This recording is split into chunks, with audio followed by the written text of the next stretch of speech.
Almost 50% of the people have just clicked off the video because I took a sip of my coffee. Like, I can't talk to you one to one and drink anything, or even pause for 2 seconds, 10 seconds, think about my answer, and try to help you. Your attention is so messed up that it will drift away as soon as I stop talking or as soon as I don't have these flashy editings in my videos. You'll just click off. If you're the kind of person who really wants to increase their attention span, your focus span, then you have to watch this video because I'm able to focus for 12 hours a day. And at one sitting, I can sit down and work and focus like a machine for minimum 3 hours. When I was in 10th grade, I used to come back home from school, sit down on my desk, and I would not work. I would be in my fantasy world, distracted. And now, if I look back at it and realize I was doing that exact same thing from 6th grade. So, for 4 years, I was coming back from my school, coming back to my home, sitting on my desk, and not being able to focus at all because I would be thinking about something else. So, if you're the kind of person who wants to fix their life and you genuinely want to change everything you have in your life for the better, then you have to understand that it all begins with focus. It all begins with your capability, your skill set to be focused for multiple hours a day. So if you're not able to be focused for 2 3 hours at one sitting, then you probably won't be successful because focus is the most important ingredient to getting good grades, getting that business to skyrocket, making money, anything. Focus should be your priority right now. Point number one, diet is more important than you think. If I can just tell you one thing at the beginning of the video and tell you that, hey, if you follow this, you'll be more focused and you can click off, then it would be diet. And I know a lot of you would be very, very confused because diet is not something completely related with focus, not a practical step that will make you more focused, but it is the most important thing. Because at school time, when I would be coming back from school to my house and sitting down on my desk, before that, I would be eating my lunch filled with carbs, rice, roti, and all these Indian food. What that would do is that would make me very unfocused. The food I was eating probably cooked in very bad oil, like seed oils. You need to understand that diet should be your number one priority. If you want it to be optimized for focus, then this is the diet I follow: meat, eggs, nuts, butter, ghee as your animal fats, and fruits. These are the best things you can eat to optimize yourself for focus. If you want to do the hardest task in your day and complete it and do it to the best of your capabilities, then you should do it first thing when you wake up in the morning. Like I am right now. Like I'm recording this video. Recording takes away a lot of energy and it requires a lot of brain processing, like articulating my thoughts, reading the script, and like in real time understanding how I'm going to tell you that advice in the best way possible with stories and my own life experiences and how I have solved it. So when you wake up, the first thing you should do is work. Like right after you wake up, open your laptop, work. Maybe go get some water, go to the washroom, come back, be fresh, and just start working. Nothing else. It doesn't have to be that complicated. Like when you don't have food in your system, when you're not digesting food, that's when you are ultimate level of focus. That's when you can actually do the work and do the most energy consuming task in your day when you're like waking up in the morning. So next time you wake up, don't eat breakfast, don't eat anything, don't do anything else, just work. Next thing is going to be dopamine and overstimulation. So that's point number two. Dopamine and overstimulation is ruining your focus span. What that means is if you are doing more interesting, more pleasurable things, that is basically flooding your dopamine receptors all of the times during your days, going on social media, scrolling on reels, getting that hit of dopamine every 30 seconds, every minute, that will destroy your ability to focus because dopamine is a huge part of focus. If you want to be in a flow state, well, when you're in a flow state, dopamine is getting released slowly in a healthy amount. It's not overflooding your dopamine receptors, it's just making you more focused. But when you're doing these bad habits, when you're indulging in social media, watching movies, Netflix, all of these bad things that is presented to us from the modern world, when you're doing these things, it will destroy your like focus. So you need to understand that if you want to be more focused and increase your focus span, you need to eliminate these distractions. Anything that overstimulates your mind should be eliminated from your life because it's destroying it.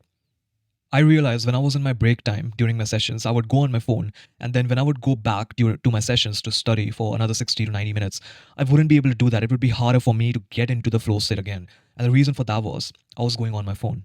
I was listening to music, and I was doing more interesting things on my break times than I was doing in my session. So then I realized if I made my work, the session, which was 60 minutes of work and focusing on one subject, like physics or mathematics, if I made that more pleasurable and the most pleasurable thing I do in my day, then that will automatically make my mind be hooked to. Basically, it would be a video game that I play, because the dopamine, like the only dopamine I get, is from my work. My work is the most pleasurable thing I do. Nothing else in my life is more pleasurable and should be more pleasurable than my work. If you want to read a book, then your phone shouldn't be more interesting than that book.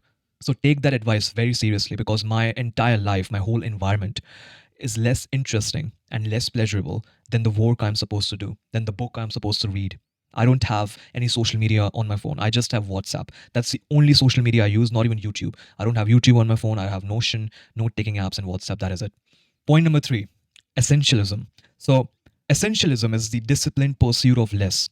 So, for 4 years of my life, I was coming back home from school, trying to study, but not with my entire focus. I can guarantee that all of us, or majority of us, are doing and making the wrong goals, because I did. Whenever New Year came, what I would do is I would take a paper and I would write down every single key area of my life, and I would write down like 10, 20 goals within those areas. I would watch YouTubers, like, and they would be like sharing their own goals, and it would be like a 40-minute video sharing their goals and whatever they want to accomplish in that year. I did that for 3 years and I never accomplished shit. Like nothing would happen when I would follow their advice. And the reason and the conclusion I came to is your goals should be limited to 1 to 3 things at a time, and that is it. You should focus on 1 to 3 life areas, and you should have 1 to 2 goals within those life areas at once. It shouldn't exceed that number, because Mike Tyson is great at boxing. He's not great at speaking. He's not great at chess. He's just great, the best at boxing. So if you want to be the best at something, you need to understand that everything else that you also want to do is going to take away from that.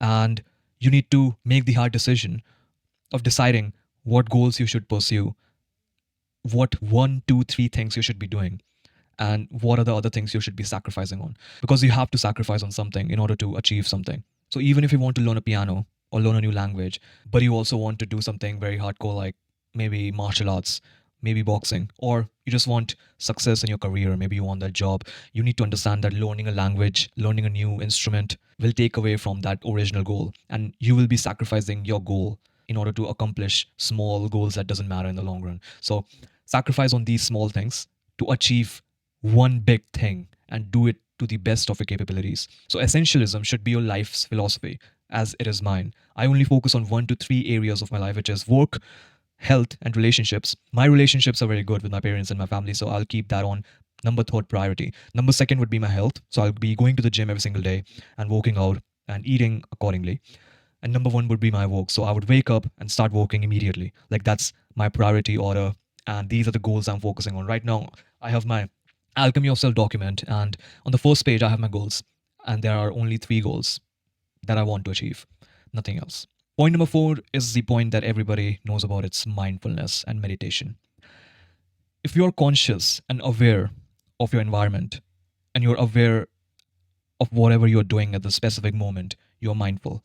And practicing mindfulness, breath work, journaling, taking a cold shower, taking a walk, these are different ways of being meditative and being mindful. So it doesn't have to be you sitting down and focusing on your breath. It can be you sitting down, focusing on how your legs feel, for example, focusing on how the surface you're on feels, or the shower, the cold shower you're taking, or whatever kind of shower you take. That's also a place where you meditate and you're relaxed and you're focusing. Like going on a walk is also relaxing, it's also meditative. So these are the different forms of meditation you can do and adapt in your life. Journaling is one of the best things you can do to be more mindful and present. So point number 4, like focus on meditation, do it for like many months. It definitely works. It has made me very conscious, made me very relaxed, made me think my thoughts and give a specific answer. I don't rush. I don't have to like talk fast. I can talk slow and relax myself, because I'm so much more mindful of myself and my thoughts, that it has enabled me to take actions and decisions I really want to take, rather than self sabotaging and taking the actions I don't want to take, like doing bad habits. So, mindfulness definitely helps. Number five is get into a flow state. Understand and read about flow state. There are a lot of videos on it. But the thing is, you have to basically eliminate all distractions. Wake up in the morning, first thing, and enter a flow state. Like, you probably know about flow state, right? Flow state is the most important thing. It's like when you're walking for 1, 2, 3 hours and you don't even understand and realize about the time that has passed away. You're just enjoying the work. Dopamine is getting released while you're walking, and it is the most peaceful, pleasant, blissful hour or 2 hour of your life, because flow state is the peak human experience you can have. So enter flow state multiple times during a day if you want to be happier, if you want to get work done, and you want to increase your focus span. Enter a flow state like multiple times.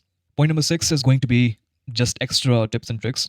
So you need to clean your environment and have an environment conducive to get into a flow state. So if you want to be more focused, getting into a flow state should be easier for you. How would you make that easier? Well, your work should be the most pleasurable thing you do, as I've said. And in order to make that pleasurable, you need to eliminate anything that distracts you, eliminate anything that is more pleasurable than your work. And other basic advice like eliminating social media, getting rid of the notifications. Like, I have seen people who have like notifications pop up and their attention like goes away directly to that notification. Just, bro, come on, have some self-respect. You'll look at those notifications once you open your phone. Just relax. Close, like turn off notifications for every single fucking app. Like, it's annoying as fuck when you see a person who is in a conversation and notifications pop up and they just look at their phone mid conversation. That makes me lose respect for them so much. Like, it's like I don't even want to be with them anymore. I don't want to talk with them because I feel disrespected when they're looking at their freaking phone because that one notification popped up. It's not that important. Just turn off all notifications, turn off all distractions, clean your room. There's basic advice like that. Just follow it and your focus span would be much better. Make your environment conducive to focus. Make everything in your life less pleasurable than your work. The thing you want to focus on, make that thing the most pleasurable of it all. Nothing else should be more pleasurable than your work. And that is the best advice I can give you on being more focused. If you enjoyed the video and got value out of it, I would urge you to like the video and comment down below your problems with focus. And if you want me to make more videos on different topics that you want or the problems you're facing with, you can leave a comment down below. If you want my one-to-one advice on productivity, focus, addiction, self-improvement in general, you can DM me on Instagram or Discord. Thank you for watching this video.